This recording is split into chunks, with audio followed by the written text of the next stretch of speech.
What's good, YouTube? My name is Coach, and in today's video we're going to be going over my personal Etali Primal Storm Commander deck.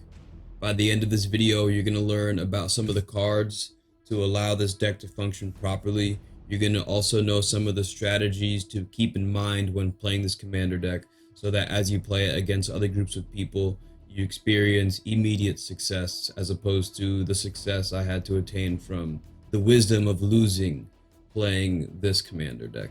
Whenever we do these videos, I always separate this into piles based on the different strategies the deck wants to elicit. And as we go through the piles, we'll become more aware of the strategies for the deck. So the first pile that we have here are cards that allow us to draw cards. Etali is in mono red, so hitting our land drops every single turn, ramping, and generally just having more cards in our hand is quite important just in general in commander. Albeit we're exiling these cards or discarding cards in order to receive that card advantage. However, it's what's generally going to allow us to move forward in the game so that we can just keep up with the rest of the board. So we have a ton of cards here that allow us to draw cards essentially.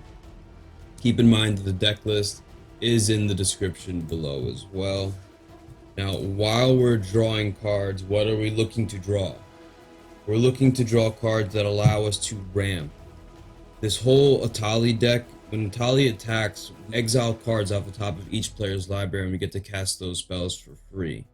So we're looking to use that card advantage as a source to allow us to bring us over the top. So we have the Nyx Lotus here, which is going to add a ton of mana. And using these cards over here, a lot of these tap for mana generally, and we can use these over and over again. We have creatures that give us mana as well as we play them. This one actually we exile from our hand, which comes in clutch sometimes. And then we also have ritual type spells that allow us to create mana, more mana than we spend to cast a spell we create, which allows us to get Etali onto the board much faster. And then we also have Koth the Hammer here, which does a pretty good job of putting mana into play as well. When we have the mana to cast Etali, in the most optimal world, we would like to attack with Etali immediately. So haste is a big part of this game plan. So the first card we have over here is Swiftfoot Boots, which we play to give Etali haste and hexproof. I will keep in mind, I want you guys to be aware that this does cost 1 mana to equip, which means that there are going to be some times where you're not going to be able to play Etali and equip on the same turn. So if you have a copy of Lightning Greaves, I would actually swap this out for Lightning Greaves just because that costs 0 to equip. Haunted Cloak, this does cost 1 to equip, but this also does give Etali Vigilance, Trample as well, which is relevant. We have the Paragon of Fierce Defiance. Once again, I mean, it buffs Etali by 1. We do have to pay an extra mana, but it's just a blocker potentially.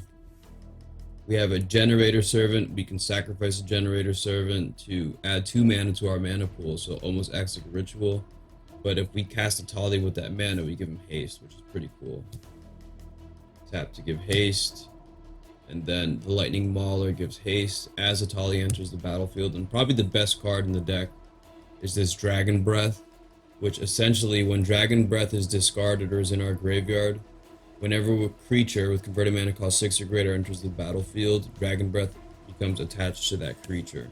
So essentially, whenever we cast Etali, we give him haste immediately, which is the dream. The next pile of cards are based off of that attack trigger, where we're always aiming to play these cards that have Storm, because specifically Storm here says when you cast this spell, copy it for each spell cast before it this turn. Attack with Etali, and I cast 4 spells. Because I just cast 4 spells, on my next main phase I can cast a Fiery Encore, which is going to get cast or copied 1, 2, 3, 4 times because I cast 4 spells prior to me casting the Fiery Encore. So we're going to keep that in mind. So we have the Fiery Encore, a Galvanic Relay, which is card advantage, Ignite Memories. Target player reveals a card at random from his or her hand. Ignite Memories deals damage to that player equal to that card's converted mana cost. So this could end the game. We're talking about 5 copies of this at minimum. And then we have the Volcanic Awakening, which is also Storm, destroy target land, and we're talking about destroying 4 or 5 lands in one go. This is a GG card. People will scoop because of this. Now, the other cards that we have here are cards that are just generically good inside the deck and make the deck run more powerfully. We have a Nalfeshni, which whenever we cast a spell from exile, we copy it. We have Seize the Day, which is going to give us an extra combat phase twice. Relentless Assault gives us an extra combat phase. A Ricochet Trap. I find that people, when I play these cards, they tend to be quite surprised because they kind of act like counter spells, where we change the target of a target spell with a single target. So if people target Etali, target something that's going to give Etali haste, we can just change the target and destroy something else. Basically use their spells.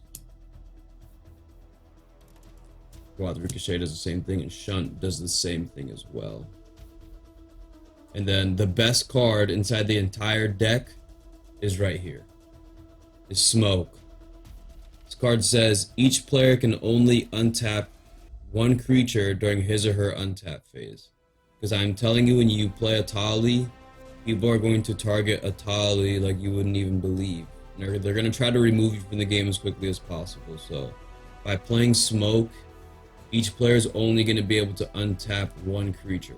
We only care about untapping one creature, if we're being honest. So it doesn't really matter to us. But it severely hinders our opponents from being able to just work together to try to eliminate you. It's much easier to deal with 3 creatures attacking you as opposed to all the creatures in the board attacking you when you only have one creature in play. If you're someone who's brand new to the Commander format, I think Etali is just extremely fun. It's just very straightforward. All you do is attack. There are some interactions here with Storm that might be intense for newer players to wrap their head around. However, this deck is basically just draw cards, generate mana, give one creature haste, and then attack, and then do things after you attack, and then protect yourself.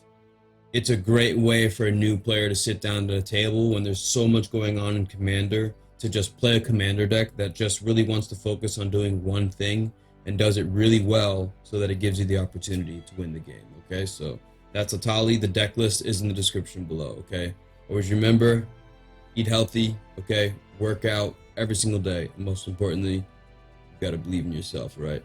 Peace out, people.